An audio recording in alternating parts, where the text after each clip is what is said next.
गुरुवार या बृहस्पतिवार व्रत की विधि। इस दिन भगवान विष्णु जी की पूजा होती है और दिन में एक समय भोजन किया जाता है। इस दिन पीले रंग के वस्त्र, पीले फल और चने की दाल का उपयोग होता है। इस दिन नमक नहीं खाना चाहिए।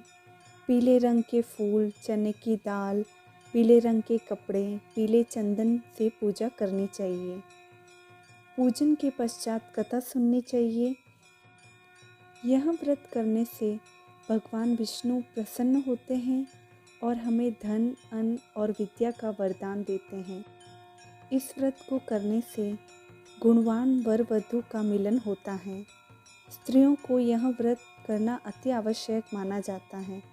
इस व्रत में केले और पीले फूल का पूजन किया जाता है। गुरुवार की कथा। किसी गांव में एक साहूकार रहता था, जिसके घर में अन्न, वस्त्र और धन किसी भी प्रकार की कोई कमी नहीं थी। परंतु उसकी स्त्री बहुत ही कृपण थी और लालची थी। किसी भिक्षार्थी को कुछ नहीं देती, सारे दिन घर के काम काज में लगी रहती। एक समय एक साधु महात्मा बृहस्पतिवार के दिन उसके द्वार पर आए और भिक्षा मांगने लगा। स्त्री उस समय घर का आंगन लीप रही थी। इस कारण साधु महाराज से कहने लगी, महाराज, इस समय तो मैं घर लीप रही हूँ, आपको कुछ नहीं दे सकती, आप किसी और दिन आना। साधु महात्मा खाली हाथ चले गए। कुछ दिन के बाद वही साधु फिर से आया। उसी तरह भिक्षा मांगी। साहूकारनी उस समय लड़के को खाना खिला रही थी और कहने लगी, महाराज, मैं अभी नहीं आ सकती क्योंकि मैं अपने पुत्र को खाना खिला रही हूँ, इसलिए आपको भिक्षा नहीं दे सकती। तीसरी बार महात्मा फिर आए और उसने उसी तरह टालना चाहा, परंतु महात्मा कहने लगा, यदि तुमको बिल्कुल भी अवकाश हो जाए तो मुझको भिक्षा दोगी। साहूकारनी कहने लगी कि हाँ महाराज, यदि ऐसा हो जाए तो आपकी बड़ी कृपा होगी। साधु महात्मा कहने लगा, अच्छा, मैं एक उपाय बताता हूँ। तुम बृहस्पतिवार को दिन चढ़ने पर उठो और सारे घर में झाड़ू लगाकर कूड़ा एक कोने में जमा कर दो।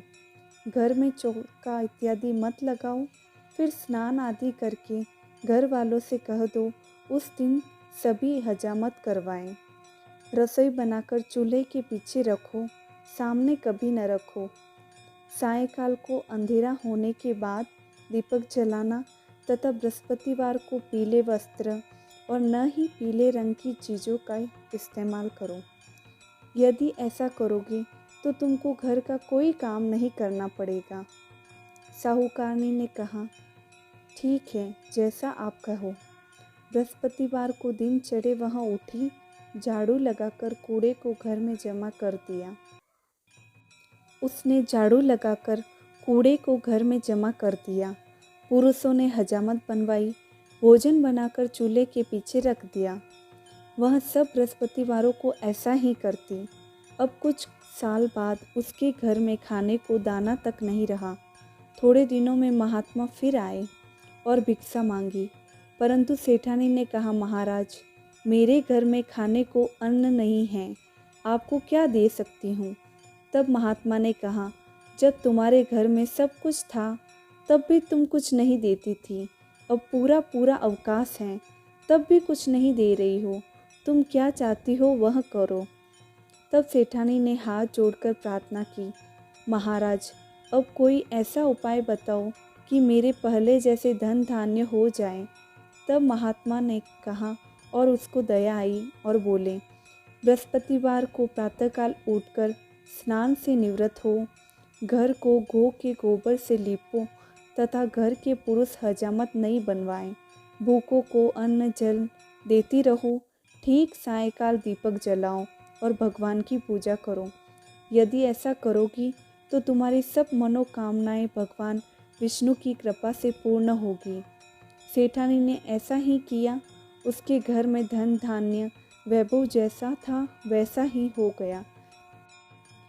भगवान विष्णु ने जैसे उसके दिन सुधारे वैसे सभी के सुधारे और जैसे बिगाड़े वैसे किसी के ना बिगाड़े। यह कथा आप हर गुरुवार को ज़रूर सुनें, आपकी समस्त मनोकामनाएं ज़रूर पूर्ण होगी।